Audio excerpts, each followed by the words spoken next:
यहाँ मांझी जी को परेशान कर रहा है, चिराग जी को लोग परेशान कर रहा है। नीतीश के बगैर बीजेपी का यहाँ कोई हैसियत है? अस्तित्व मिट जाएगा। बाला साहब ठाकरे से बीजेपी पैदा हुआ।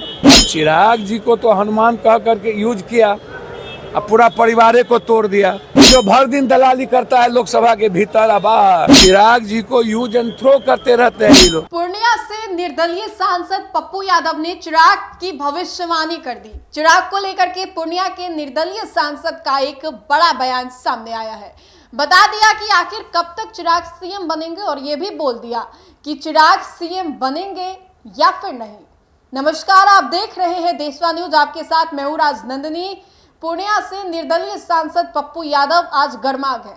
दरअसल आपको बता दें तो एनडीए को लेकर के तो उनसे सवाल पूछा ही गया, लेकिन महागठबंधन की जो बैठक की और इस बैठक में सीएम फेस को क्लियर नहीं किया गया, इसको लेकर के जब सवाल पूछा गया तो वो पत्रकारों पर भड़क गए। और इसके अलावा चिराग को लेकर के जो सवाल किया गया उस पर जो पप्पू यादव हैं वो जवाब देते हुए भविष्यवाणी कर देते। सुनिए क्या कुछ कह रहे हैं तमाम मुद्दों को लेकर के पप्पू यादव। मुख्यमंत्री के लिए आप लोग काहे परेशान है? ये मीडिया वाले मुख्यमंत्री के लिए काहे परेशान है? आप लोग तो जो एडवर्टाइजमेंट देता है जो वो उसकी बात करते रहना है। ये आंतरिक मामले को भी आप लोग परेशान रहते हैं। ये हमारे नेता तय करेंगे। बीजेपी का मुख्यमंत्री कौन है? 40 ठो है। हम लोग में कोनो मार पीट का काट मार है क्या? यहाँ मांझी जी को परेशान कर रहा है, चिराग जी को लोग परेशान कर रहा है।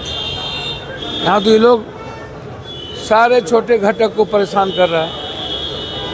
अब बीजेपी के नेता कहते हैं कांग्रेस का औकात नहीं है। आज सुबह शाम माला जपते रहते हैं राहुल गांधी राहुल गांधी राहुल गांधी। नीतीश के बगैर बीजेपी का यहाँ कोई हैसियत है? अस्तित्व मिट जाएगा। हाय रे बाप,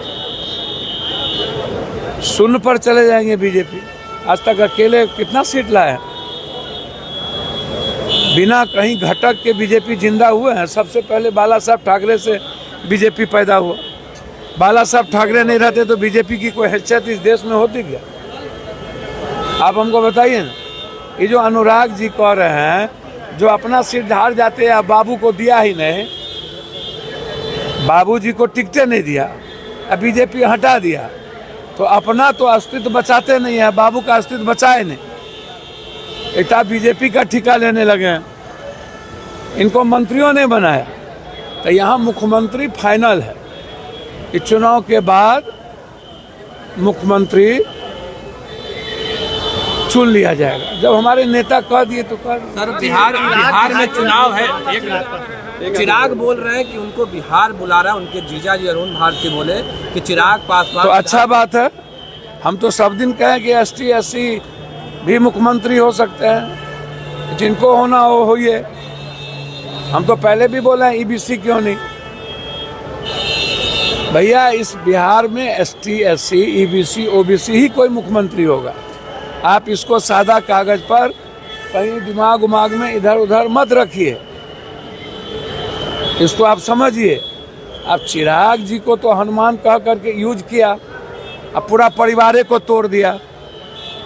और बीजेपी के एजेंडा में ST SC है ही नहीं। आप समझिए, कोई एक तो ST है? बीजेपी के एजेंडा में ST SC को गुलाम बना के रखना है। चिराग जी को यूज एंड थ्रो करते रहते हैं ये लोग, फिर आगे यूज एंड थ्रो करेंगे। सही अरुण जी ने कहा। जदयू के बड़का नेता जो बीजेपी के साथ मिले हुए हैं वो तो चिराग जी के पार्टी को देखना नहीं चाहते हैं। उन लोगों को तो प्रणाम नहीं करना चाहिए। ये बड़का जात का सम्मेलन करता है ये लोग। हम इतना परसेंट, हम इतना परसेंट।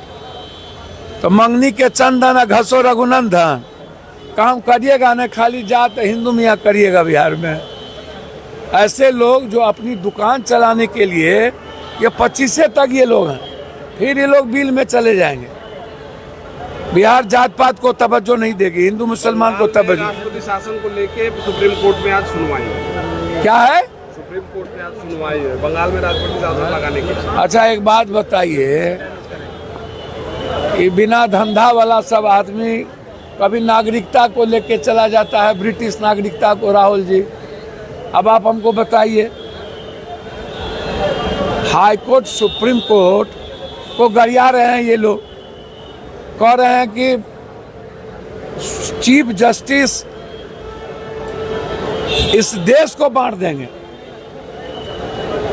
अब बताइए, बीजेपी वाला तो अब तो सुप्रीम कोर्ट को भी नहीं बकस रहा है। तो निशिकांत दुबे जो संपत्ति दलाली करके कमाया है, ये जो भर दिन दलाली करता है लोकसभा के भीतर और बाहर, पूंजी, उसका संपत्ति जब्त करिए, जांच करिए। ये पैसा कहां से इतना आता है इन लोगों को? बाप के घर से ढेर जमीन था। इन लोगों का संपत्ति जब्त करिए। सुप्रीम कोर्ट को कह रहा है कि सीजीआई इस देश में दंगा पैदा करेगा। ऐसे लोगों को क्यों बख्शा जा रहा है? सुप्रीम कोर्ट को चैलेंज, ईडी को चैलेंज, सीबीआई को चैलेंज, अब राष्ट्रपति शासन। अरे बाप मेरे, किसी 10 आदमी के गलती से एक्शन गवर्नमेंट लेगी ना, लिया ना, 24 घंटा भैया से न जीती, वो कहावत है। मतलब सीधा नहीं लड़ो तो पीठ में खंजर भोंको। तो आपने सुना पप्पू यादव ने क्या कुछ कहा। फिलहाल के लिए इस खबर में इतना ही। अगर आपको हमारा ये वीडियो अच्छा लगे तो लाइक करें, हमारे चैनल को सब्सक्राइब करें। धन्यवाद।